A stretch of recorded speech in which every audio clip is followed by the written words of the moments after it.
retrouver dans une vidéo qui va changer un petit peu. C'est une vidéo qui me tenait à cœur de faire, puisque j'ai, comme vous l'avez deviné au titre, j'ai décidé de vous proposer quelques petits trucs et astuces, des petits conseils, des conseils modestes, hein, des petits trucs en fait qui font la différence dans un make-up pour le réussir et pour essayer de ne pas se planter. Donc c'est vraiment des petites astuces que moi j'ai appris au fur et à mesure du temps, au fur et à mesure des mois, des années, en regardant des vidéos, en apprenant des autres en fait.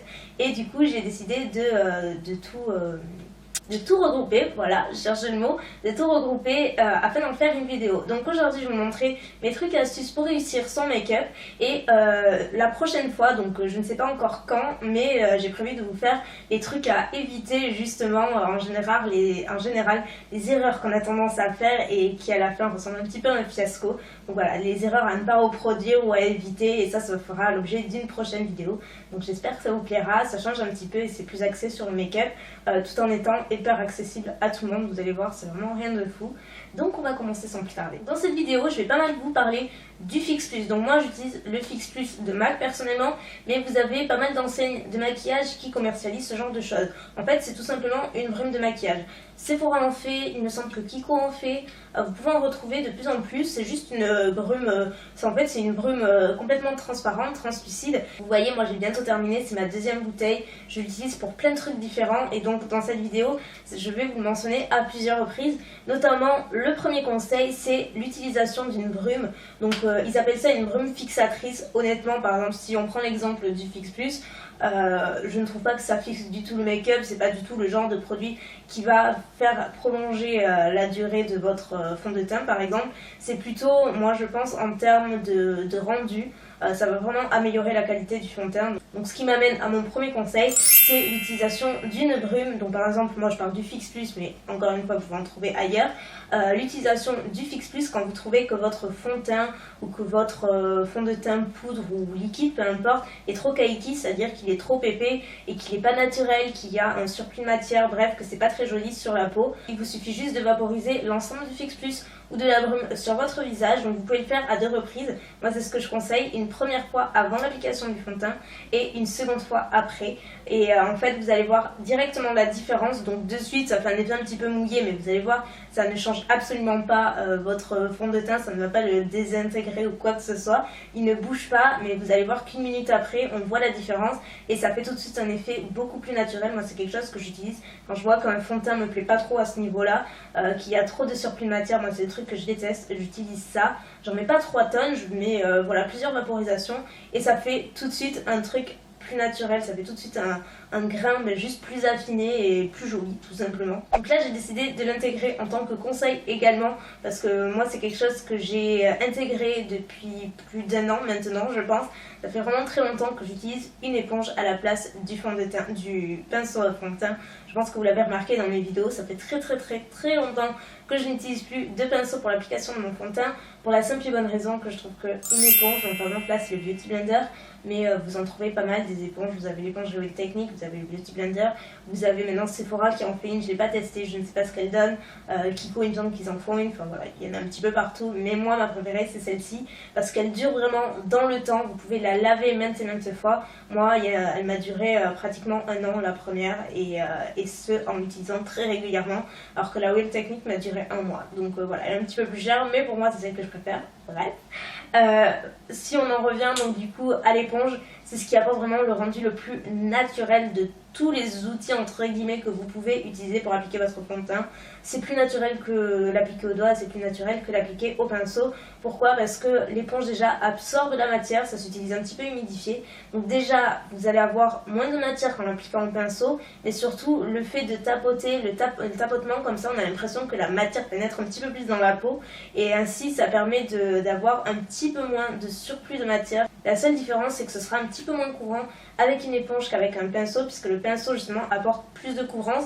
Donc par contre si vous cherchez vraiment de la couvrance, c'est quelque chose que vous allez peut-être regretter, mais au niveau du fini ça n'a rien à voir. Moi je ne peux plus utiliser de pinceau, ça laisse souvent des traces même si on a tendance à le travailler. Une autre astuce que je vous ai montrée dans pas mal de mes vidéos qui est toute simple et qui peut paraître un petit peu débile au début, c'est l'utilisation du scotch. Quand vous faites un smoky ou quand vous faites n'importe quel maquillage pour les yeux, dans la mesure où il y a pas mal de fards, En fait, vous prenez donc un bout de scotch, du scotch totalement normal, vous enlevez un petit peu l'excédent sur la paume de votre main par exemple pour éviter que ça rage un petit peu trop, et vous le collez sur le long du coin externe en fait de l'œil, et ainsi ça va vous permettre d'avoir une zone bien délimitée, de ne pas trop dépasser et d'avoir à la fin un résultat plus clean. Ce qui m'amène à mon conseil suivant, si vous avez par exemple la virgule de votre liner qui est ratée.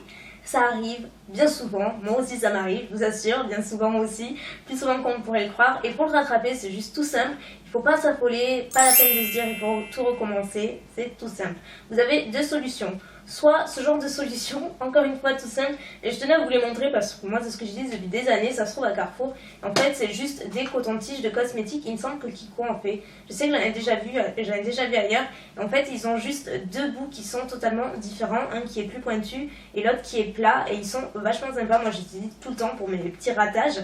Et donc soit vous pouvez l'utiliser à sec si votre liner est encore on va dire un petit peu liquide ou que c'est tout frais, et juste enlever la partie qui est ratée et retirer avec des petits à-coups, vous voyez comme sur la vidéo, ça s'enlève tout seul, ou alors vous pouvez l'imbiber aussi avec un petit peu de démaquillant si vous avez peur que ça ne parte pas.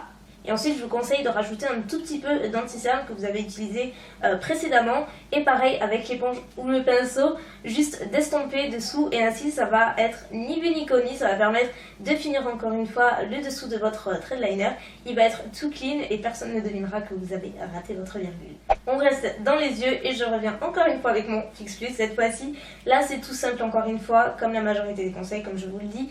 C'est juste si vous voyez que vous avez un fard, donc qu'il soit poudre, crème, peu importe, qui est juste pas assez pigmenté selon vous, il suffit juste de vaporiser un petit peu de brume sur votre pinceau et ensuite appliquer votre fard, et vous allez voir, il va redoubler d'intensité et là il sera super pigmenté. Ou alors quand vous avez des fards qui font un peu trop de chute, je vous conseille d'utiliser les brumes, ainsi ça va permettre de resserrer un petit peu les pigments et ainsi d'éviter les chutes. Moi c'est ce que je fais tout le temps, que j'ai un trait de liner ou pas. Par exemple quand vous avez un trait de liner, je ne sais pas si vous faites attention, mais dans la muqueuse supérieure on a toujours la peau qui est un petit peu plus apparente puisque c'est couleur chair, et si vous avez votre trait de liner noir en haut, tout de suite c'est plus apparent et donc c'est pas très joli. Et donc là je vous conseille carrément d'appliquer toujours un crayon noir en muqueuse supérieure comme sur la vidéo, et là ce sera ni vu ni connu, ça homogénise en fait l'ensemble de l'œil je trouve, mais je le fais aussi quand je n'ai pas de trait liner, et là encore une fois ça donne une vision de cils plus fournie. Et par contre je vous conseille d'opter pour un crayon noir waterproof, ainsi ça ne va pas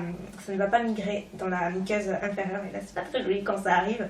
Moi j'utilise le Bobbi Brown, c'est le Kajal Intense parce que je trouve qu'il est formidable, mais honnêtement j'en ai testé très peu qui n'arrivent pas à filer en dessous. Si vous en avez, n'hésitez pas à le laisser en commentaire.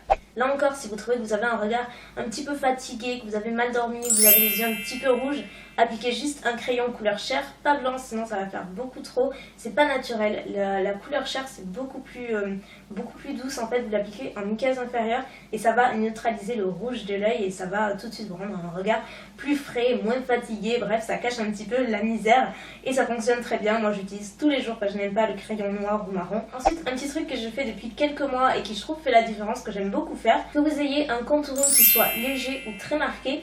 Je vous conseille donc à l'aide de votre éponge, si vous en utilisez une, sinon à l'aide de votre pinceau à fond de teint, encore une fois. Par exemple, moi j'utilise l'éponge, donc ce que je fais c'est que je la presse un petit peu pour qu'elle soit un petit peu moins large et je la passe comme vous le voyez sous la vidéo, juste sous le je ne vais pas y arriver, sous le bronzer, là où j'ai appliqué mon bronzer, que ce soit contouring, branding, peu importe, on s'en fiche. Et ainsi ça va permettre d'avoir quelque chose de beaucoup plus clean et d'avoir une meilleure délimitation en fait, si on peut dire. Et voilà, je trouve que c'est plus sympa. Après ça dépend du résultat que vous voulez, si vous voulez un effet juste sun-kissed hyper estompé, hyper diffus, ou alors quelque chose d'un peu plus marqué. Et dans ce cas là, c'est vrai que ce genre de petite astuce ça peut être sympa, et par exemple sur les photos je trouve que ça rend plutôt bien. Et enfin la dernière partie concerne les lèvres, c'est bien sûr comment avoir un rouge à lèvres qui tient toute la journée, sans déborder, sans filer, bref, sans migrer dans les plis, etc. Alors là, chacune a sa méthode, chacune a son astuce, mais encore une fois, tout dépend du rouge à lèvres. Si vous avez un rouge à lèvres qui est super hydratant, très glossy, vous aurez beau faire toutes les étapes possibles, il ne durera jamais jusqu'au soir, y compris au repas.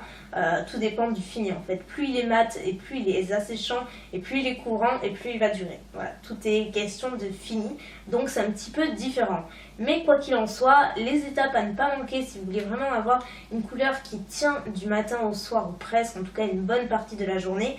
Mais là avec la méthode que je vais vous donner, Donc ce que j'ai aujourd'hui, ça tient vraiment du matin au soir, ça tient toute la journée, y compris au repas, sans à peine quelques retouches. Si vous avez une couleur assez vive par contre, tout simplement d'appliquer un crayon à lèvres avant votre rouge à lèvres. Commencez juste par faire le contour délicatement. Vous faites le contour en suivant la ligne naturelle de vos lèvres sans trop exagérer, vous suivez juste naturellement. Et ensuite vous passez à la partie fun qui est la partie coloriage, un petit peu comme j'aime l'appeler, où vous remplissez vos lèvres et là vous n'hésitez pas, vous remplissez bien.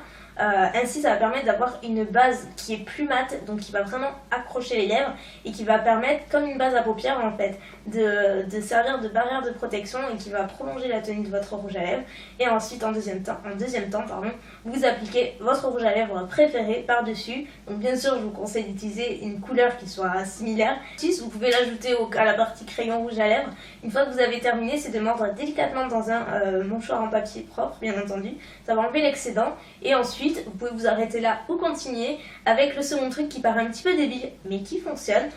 Pareil, vous mettez le même morceau de papier tissu juste devant votre bouche, vous la collez un petit peu et par-dessus vous poudrez avec votre poudre habituelle, avec votre pinceau habituel, par-dessus le mouchoir. Et en fait ça va permettre de matifier un petit peu votre rouge à lèvres et encore une fois de prolonger sa tenue. C'est une petite astuce qui est très souvent utilisée par les make-up artistes et qui devient de plus en plus connue maintenant et qui fonctionne assez bien. C'est pas quelque chose à faire tous les jours, mais encore une fois si vous avez une occasion spéciale, c'est quelque chose qui peut être assez utile. Et bien sûr encore une fois en cas de ratage, parce que là encore ça arrive assez souvent, moi ça m'arrive très souvent, surtout avec la couleur, on peut pas se rater, mais encore une fois rien n'est impossible et tout est réparable, même en make-up je vous assure. Il vous suffit juste de prendre un petit peu de votre correcteur habituel et d'un pinceau, donc je vous conseille d'utiliser un pinceau synthétique surtout, un petit peu de correcteur dessus et vous faites délicatement le contour de votre bouche en fait, et là où vous avez des ratages ça va les estomper, les enlever et vous faire une bouche super clean comme sur la vidéo que vous voyez juste par-dessus ou à côté. Et voilà, le tour est joué. Donc voilà, j'ai terminé pour le dernier conseil. Donc vous voyez, c'était pas très compliqué, c'est vraiment des trucs qui sont à la portée de tout le monde et qui sont bons à mettre en pratique. Donc n'hésitez pas, si vous en avez d'autres, à les mettre en commentaire afin que tout le monde puisse s'entraider un petit peu. Et puis comme je l'ai dit, moi je vous retrouve prochainement, d'ici quelques semaines, pas tout de suite mais je n'oublie pas, afin de vous faire une vidéo sur les erreurs à ne pas commettre et ça va être une vidéo un petit peu plus fun je pense. Donc voilà, j'espère que ça vous aura plu, peut-être appris 2-3 trucs. Et en attendant, je vous dis à la prochaine, je vous fais plein de bisous. Ciao.